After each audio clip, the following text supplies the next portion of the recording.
and strictly the music for the music fans out there. So we are trying to look to the music business strictly this week, and to kick off the news this morning concerning the business and entertainment, we have the singer, writer, that is Summer Walker, who cements her status as an R&B reigning queen with her album Still Over becoming the first #1 on the Billboard 200 chart.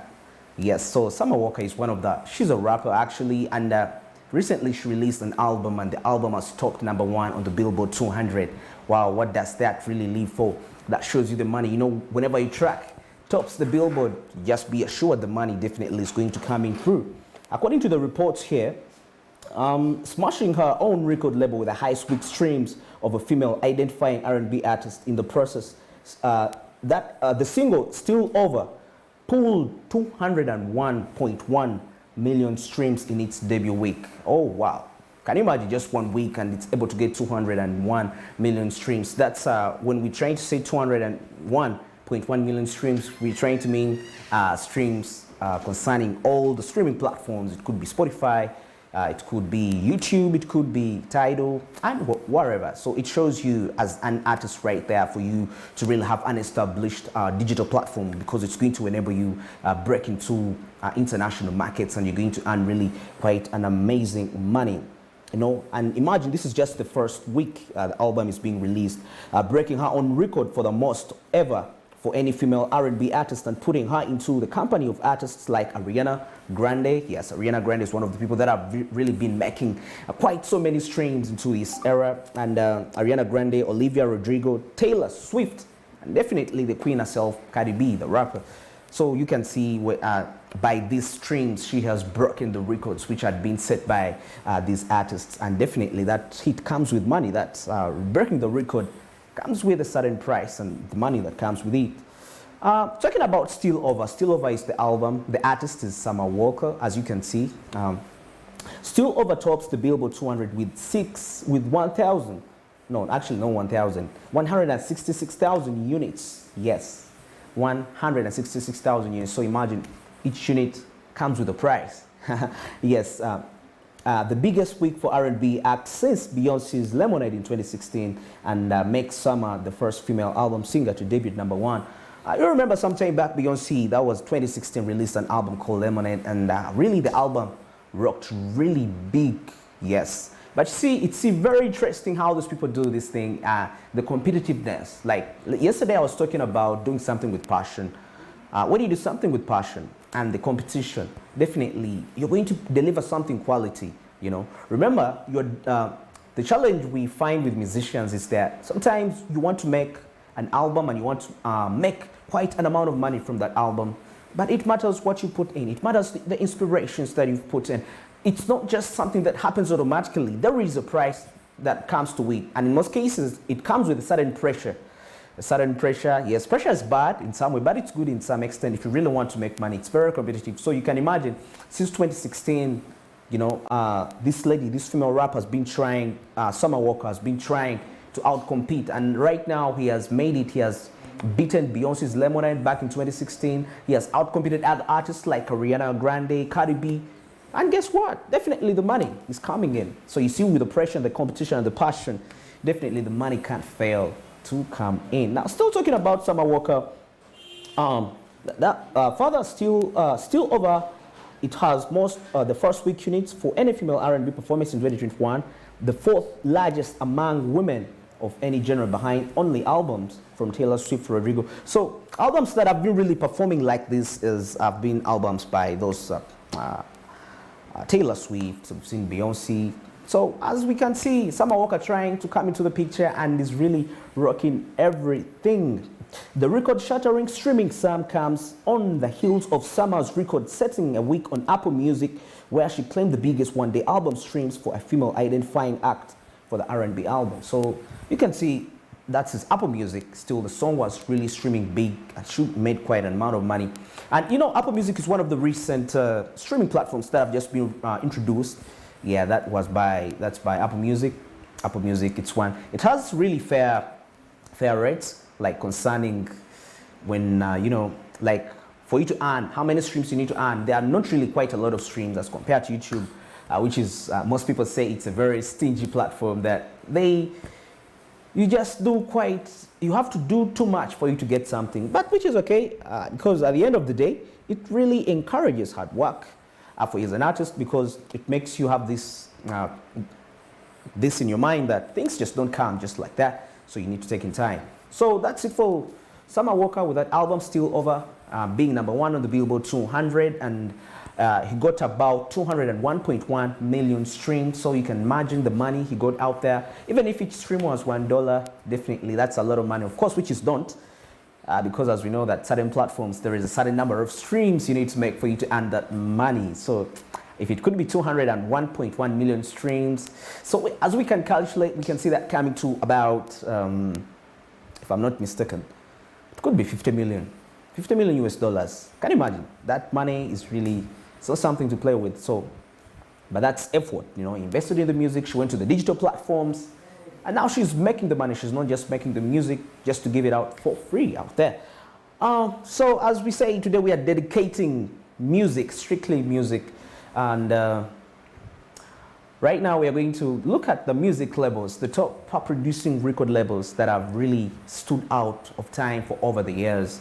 You know, we've heard about so many labels. You have your favorite labels, you know, out there. I also have my favorite labels, I know, out there, music labels. Another thing I want to clarify before I go further with this topic of the top selling music labels is that there is a big difference between a music label and a studio. You could have a studio, but when it's not a music label, and it's very possible to have a music label when you don't have a studio.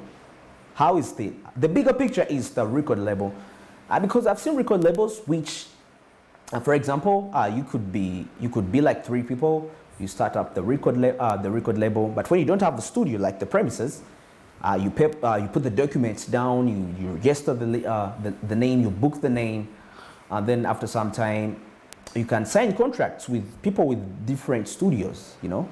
You sign contracts with people with studios, then you start to sign artists, but you don't have a studio.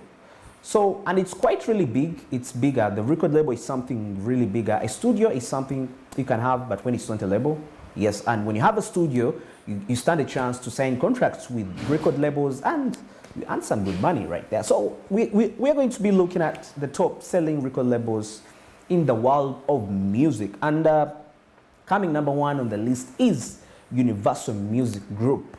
Yes, Universal Music Group. This was established in 1934 as the American branch of Decca Records Universal Music Group, now a subsidiary of a French conglomerate, Vivendi, you know, adopted its current name in the late 1996, leading the list of today's biggest record labels. The Santa Monica, California-based company boasts an array of well-known imprints like Capitol Records, EMI Records, Republic Records, Interscope, Geffen, A&M Records, and Def Jam Recordings, and many more. Talking about Def Jam, that reminds me, Russell Simmons, one of the billionaires. So Universal Music Group comes #1.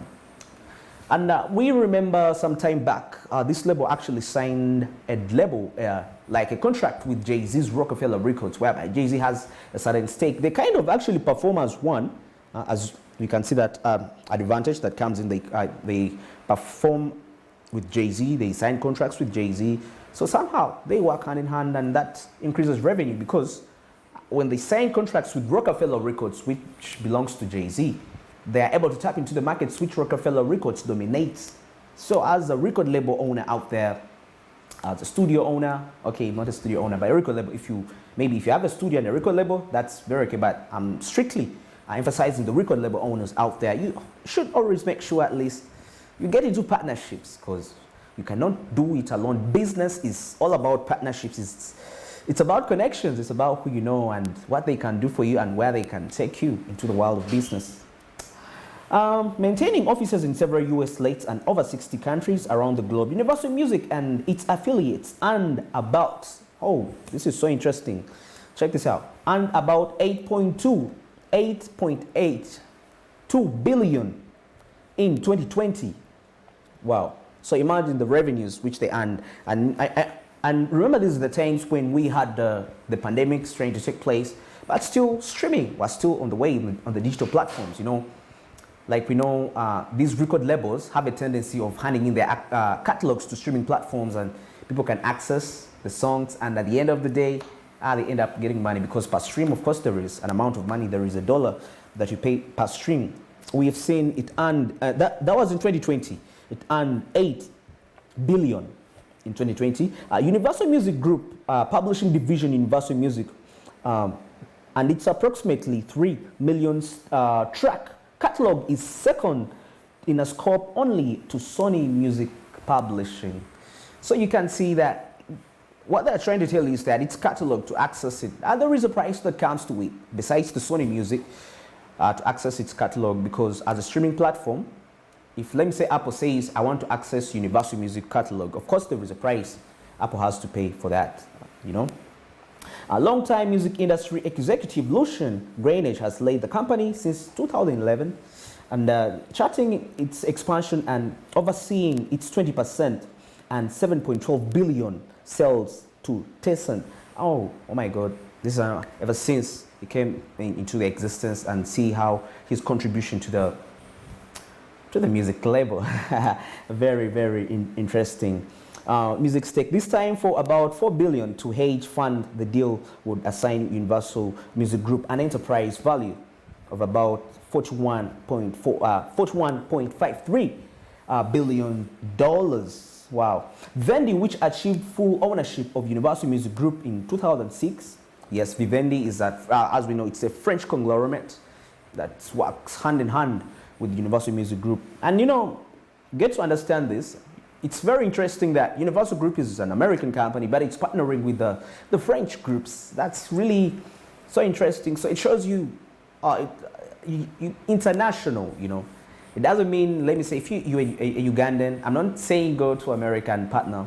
You can start with Kenya, start with Tanzania. Because once you can access those markets, trust me, it's going to earn you big, because you always have to make sure your product is universal at some point. Okay, that's Vivendi. So trying to look at artists that are under Universal Music Group, that those people which Universal Music Group has ownership to their music. We have the likes of Lady Gaga. Lady Gaga has really been doing so many interesting albums. Still, though currently he's been off the music scene, doing other businesses. As you know, the music, you cannot just rely on the music only alone. You have to do some other things for you to get some more revenue. We have artists like Maroon 5. So it's interesting whenever you hear a Maroon 5 track, just be assured Jay-Z has a hand in it because of the partnership Universal Music Group has with Rockefeller for Jay-Z. I forget sometimes about that. So it's really interesting. And this is really, these partnerships are making these record labels go to steps which are quite unique, and they make money day by day. So with Lady Gaga, Jay-Z is also one of them. Rihanna, actually I can't forget Rihanna. Rihanna is also among the artists that are being signed by Universal. And these artists are not just signed for the sake, they also contribute to a certain percentage to the record label's earnings, as you can see. Of course, for a label to sell, mainly, there is an artist that comes up and promotes them. And recently, Maroon 5 singles have been selling quite really big.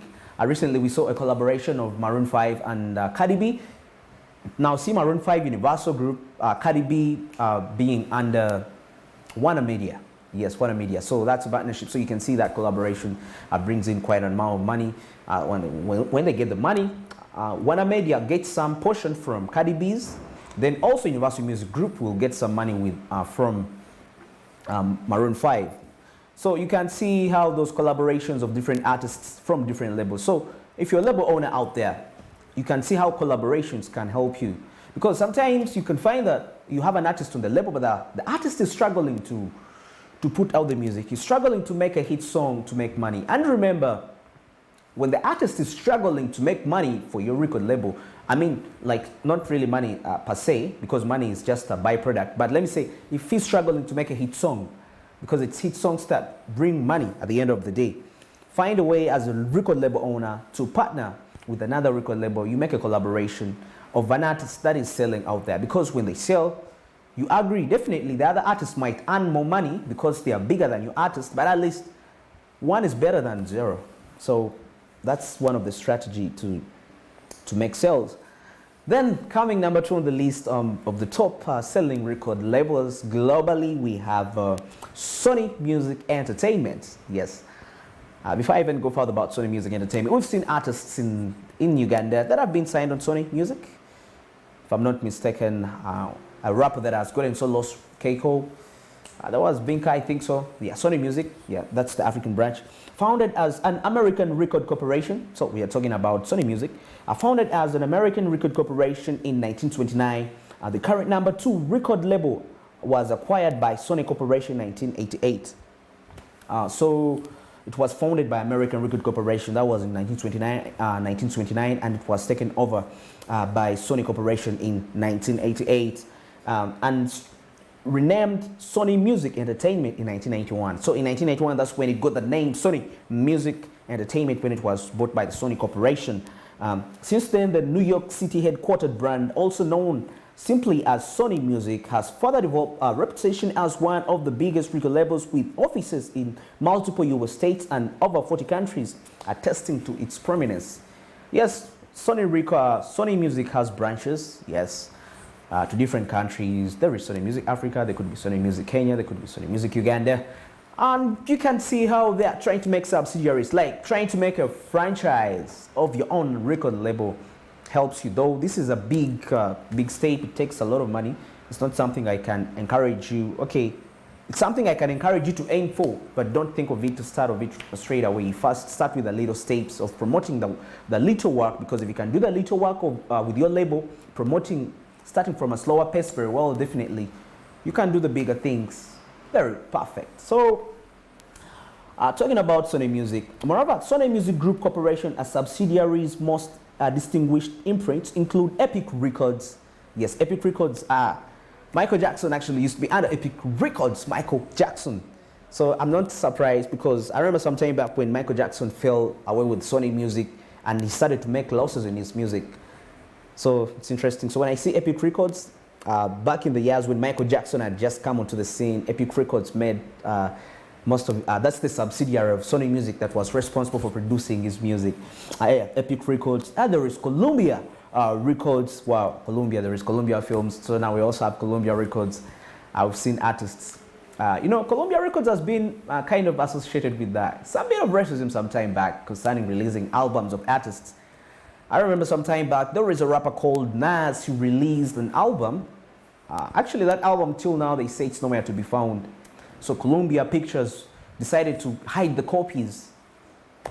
So that is money lost, Columbia Records. But I hope it's not the case these days. That was just back in the days. Now, talking about Columbia Records, that is, there is Artista Records and RCA Records. The latter, which is bought from these names are quite so interesting. Okay, but the name is Bertelsmann in 2008, following significantly SME's publishing company, Sony Music, formerly Sony ATV. So just as we're trying to talk about a brief background of Sony Music. Then Doug Morris, who spent 16 years at Universal Music Group CEO, dedicated 6 years to running Sony Music before retiring in 2017. His replacement, former Columbia Records CEO Rob Stringer, continues to lead Sony Music Entertainment till this day. So as you can see, the person who used to manage Universal Music Group now dedicating himself to run Sony Music. So you can see how CEOs keep on. That is also a good strategy. It helps you not to be in your comfort zone. However much you're trying to compete as the labels, but at the end of the day, you remember that you are one. You're trying to chase one thing, and that's making the music, making the sales. You put the battles aside. Yeah, just to cross a little bit in the movies, we saw David Zaslav, the CEO of Discovery, wanting to hire one of the former executives of Disney to be a streaming consultant, as they are planning to merge with Warner Media. But you can imagine, Discovery is a big company, Disney is a big company.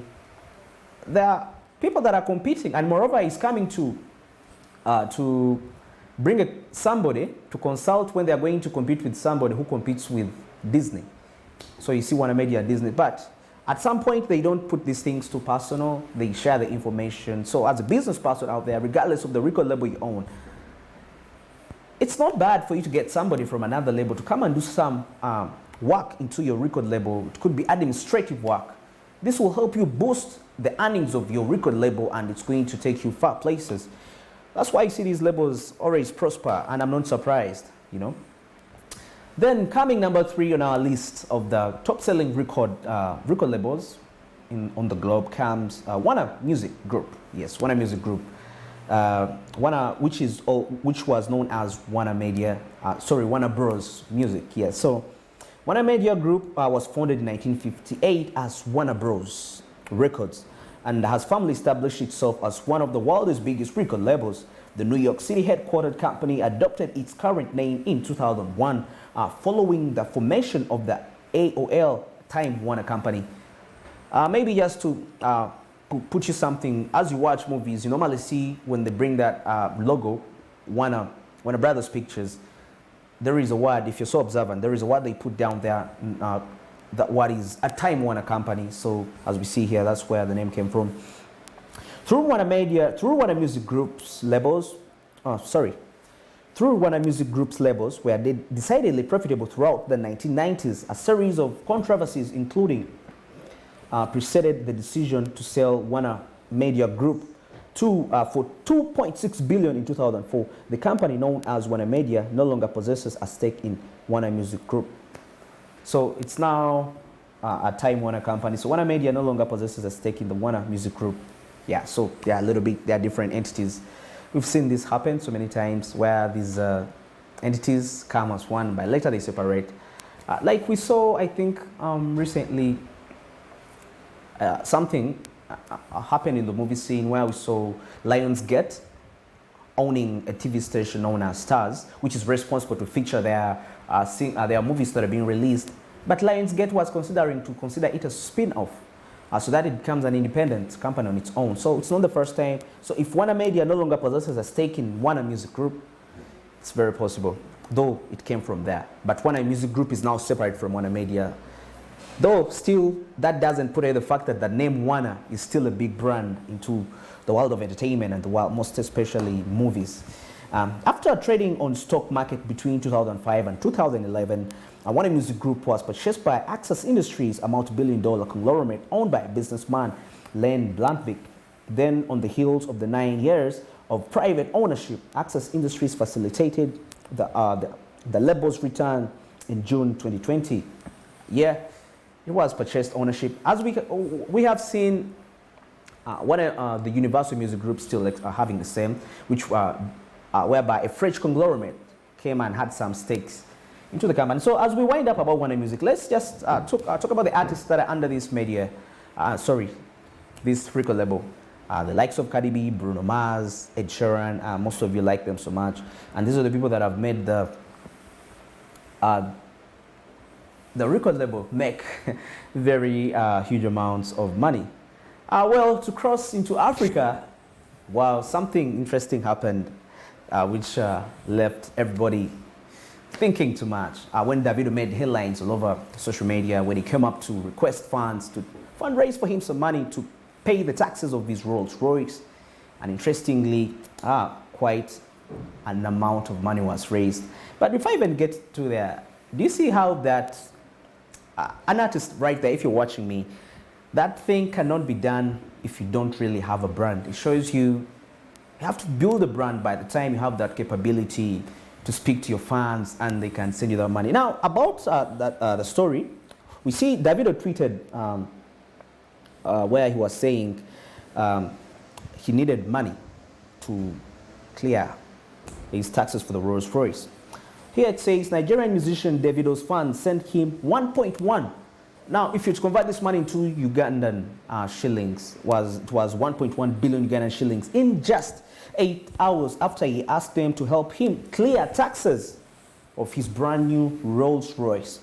And he's posting a minute by minute screenshots of his bank account. Actually, he even put the bank account where the people can put the money. Wow, that's very, very, very interesting.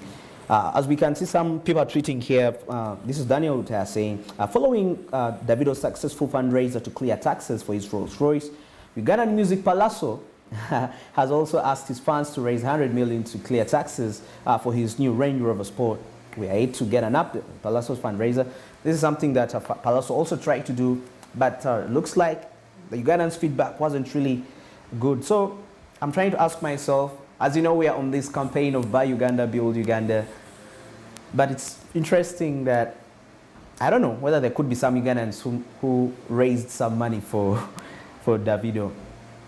You know, somebody made a comment some back that the challenge we have into our community in Uganda, when an artist goes out there and they make it really big, they face quite a lot of criticisms as people try to say they show off.